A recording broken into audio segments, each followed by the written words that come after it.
Bible مقدس میں سے پرانا عہد نامہ قضات کی کتاب 20واں باب 26ویں آیت۔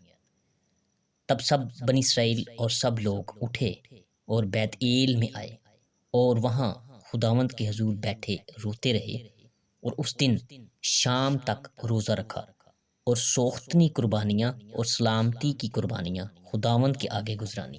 آمین۔ بائبل مقدس کا بغور مطالعہ کرنے سے معلوم ہوتا ہے کہ لوگ مختلف مقاصد کے تحت روزے رکھتے تھے: گناہوں کی معافی کے لیے، مسائل، بحران اور ناگہانی آفات سے بچاؤ کے لیے، فروتن ہو کر گناہ سے معافی کے حصول کے لیے، خداوند خدا کا عرفان حاصل کرنے کے لیے، ماتم کے اظہار کے لیے، اہم واقعات کی یاد میں، خدمت گزاری کی تیاری اور مخصوصیت کے لیے، نو مریدوں کے بپتسمے سے پہلے۔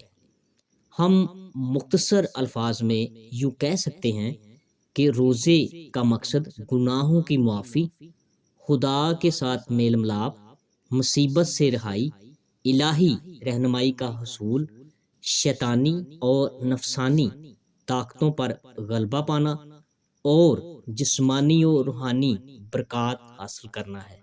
آمین۔